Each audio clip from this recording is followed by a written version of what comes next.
is Chris Dixon. Chris is our North Carolina Senate candidate. He's going to say a few words, and he promised me there would be a few. Because of his time constraints, he cannot stay for lunch. But please, give Chris a welcoming hand.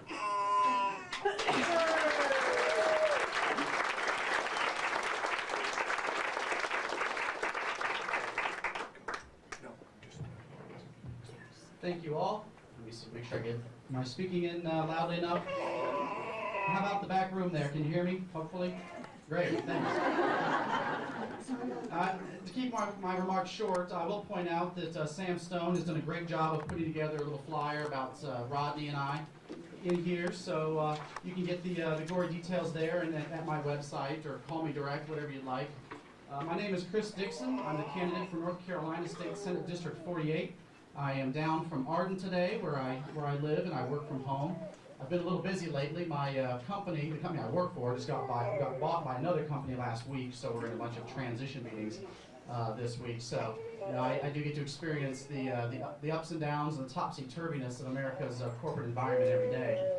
So I like to say, as a father and a husband, I understand the value of good jobs, for this district. It's been a key issue in this district for some time, and particularly acute lately.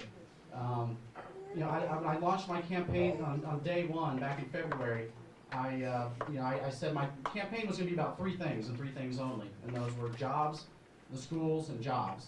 And to that point, we've stayed on point pretty much the entire time. Now, I have a 7-year-old son who's in 2nd grade in the public elementary up there. My wife teaches youth dance up in Fletcher.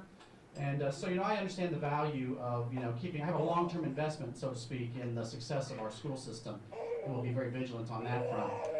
And just to point out how the campaign's really getting underway now, and let's remember, the campaign really essentially starts, on Thursday with the early voting period. We had the profiles for both the candidates, both I and my opponent, were in the Citizen Times today, and I'll be interviewing with the Times News on Tuesday, so hopefully you'll see that information soon. And I wanted to point out how important it is, to really rise above platitudes in this year's campaign season. Now, I'm one of those who believes, that to a large extent, all politics is national, but it's important for us to demonstrate the local impact. Irene did a great job up here talking about some of the major issues, and sometimes we don't see how those issues affect our local area. So just very quickly, I'll point out, my opponent's primary remark about the economy is basically to say that right now the federal and state governments are both creating so much uncertainty in the economic climate that businesses are understandably reluctant to expand their operations. That's his statement on the economy. My statement on the economy, and this is where I think we have to talk about specifics and talk about what is important and what means something to people right here in this district, not just, like I said, the ideological platitudes. I point out, there's a brake manufacturer up in Fletcher by the name of Continental Tevis, and they're adding over 400 jobs in the next few years. And I point out here, why are they adding those jobs? Well, one, they're adding the jobs because the federal government rescued GM and Chrysler, who are now expanding their brake orders, and they've returned to profitability. They're expanding these jobs because the Democratic administration of Governor Beverly Perdue offered them a variety of tax incentives. They're also expanding because, and I'll give credit where credit's due, and bipartisanship is important, the Henderson County Board of Commissioners also offered tax incentives to them, and they passed up opportunities to expand in Mexico and Europe, to expand right here and bring 400 jobs back to this district. Now, it's important, when I'm on the campaign trail, to be talking about how I want to be out there, I want to be in the legislature, talking every day about these issues. I need to be back here talking to every mayor in the district. I need to be talking to every county commissioner across the district about what I can do for them in Raleigh. I need to work with local governments and local people, local business owners. I need to walk up and down Main Street on a routine basis and talk to the small business owners there, because we can't always get jobs 400 at a time. We need to make sure that we're serving small businesses that need to add 1 and 2 here and there. So that's my commitment to you. That's my commitment in this election.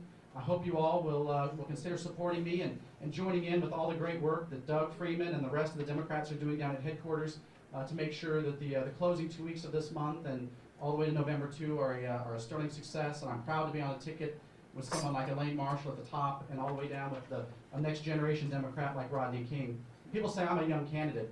Now, I'm an Eagle Scout and he's an Eagle Scout, but you don't feel so young when you realize I got my Eagle Scout about the year he was born. So I thank you all for your time. I sincerely apologize for having to run today. I wish you all the best of luck for the support you've given me and that I know you will give me and the rest of the Democratic ticket.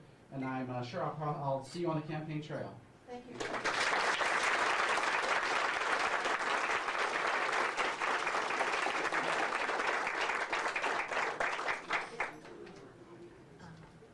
I have to tell you, after he's so much taller than me, I have to honestly tell you, I have watched this man grow.